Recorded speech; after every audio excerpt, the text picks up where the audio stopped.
Golem. Story and pictures by David Wisniewski. Within the beautiful city of Prague, fierce hatreds have raged for 1,000 years. People of differing beliefs in God and nation have clashed violently here.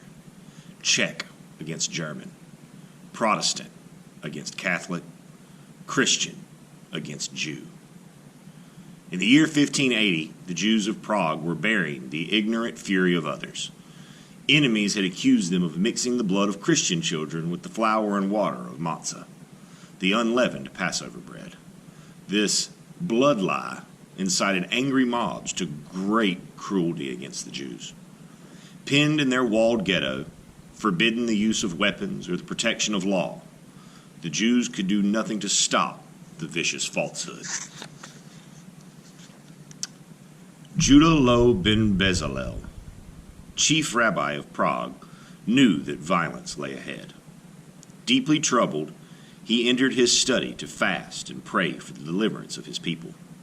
He fell in a restless slumber and dreamed of fire and ruin. When all seemed lost, a hand of light appeared and wrote one glowing word upon the smoke and ashes. Golem.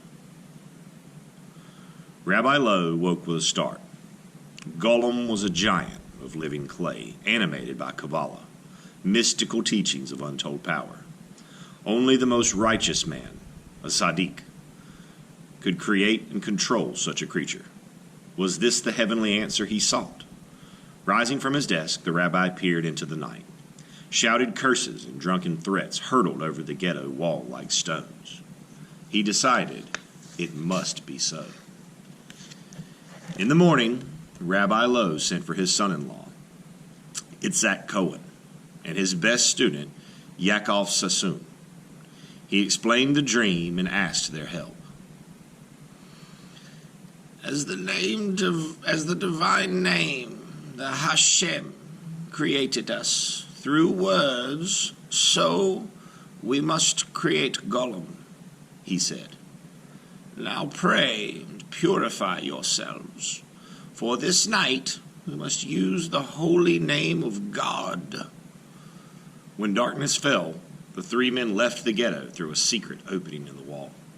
They hurried along the forbidden avenues of Prague to the cold clay banks of the river Vladva.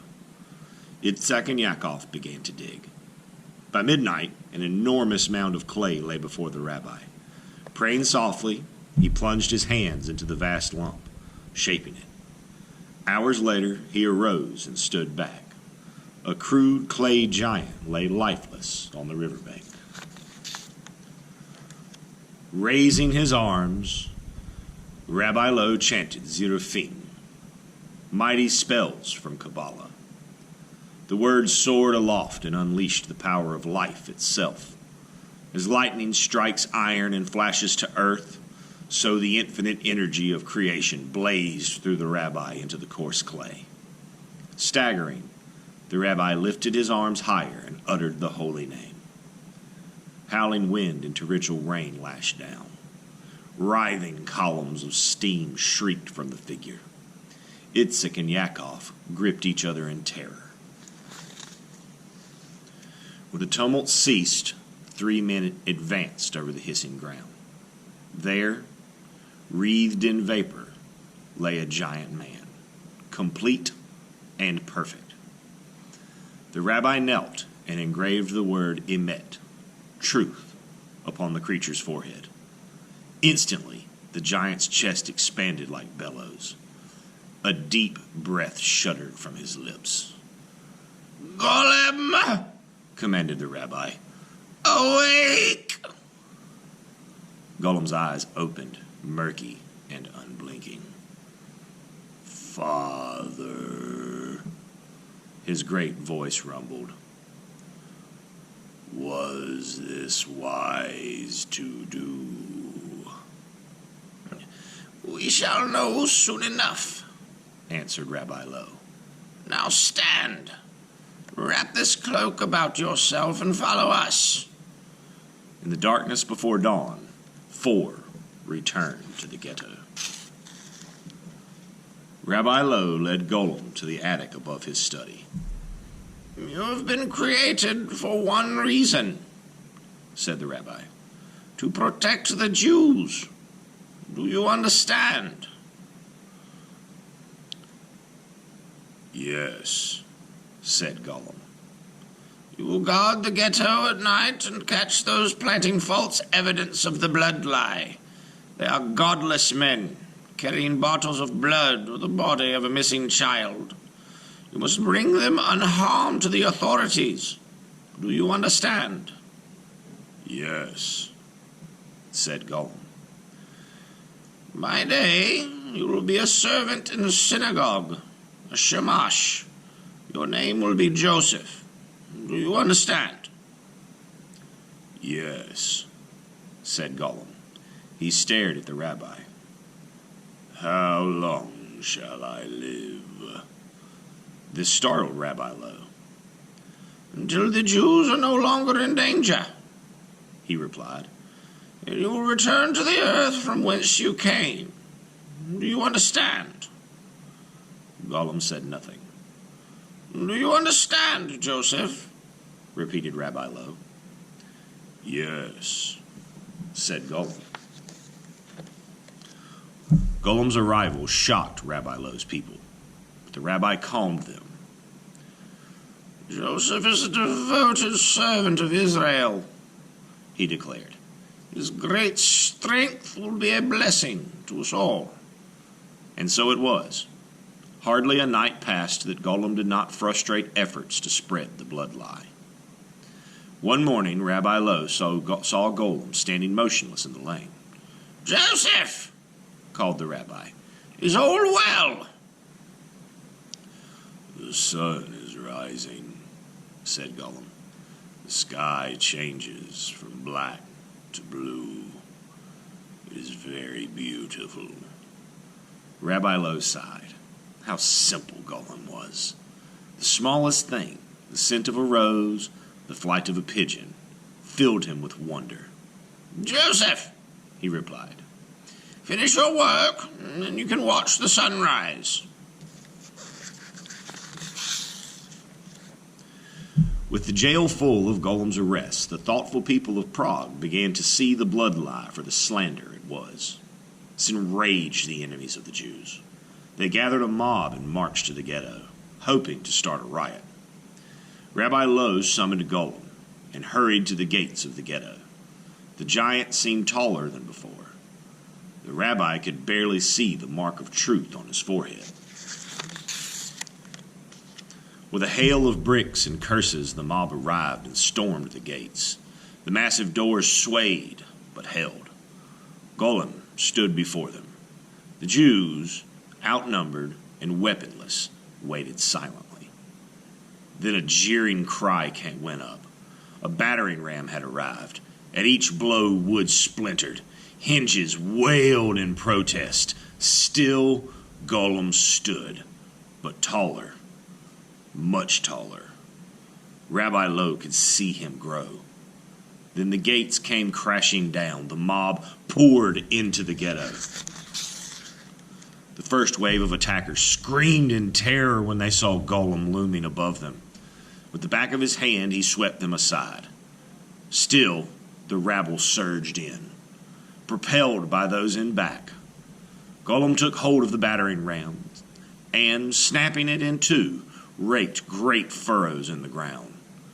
Rabbi Lowe covered his eyes. This was too much destruction. Too much. Leaving the dead and wounded, the mob fled in panic. Golem threw the broken battering ram after them. He lifted the shattered gates and hung them back on their ruined hinges.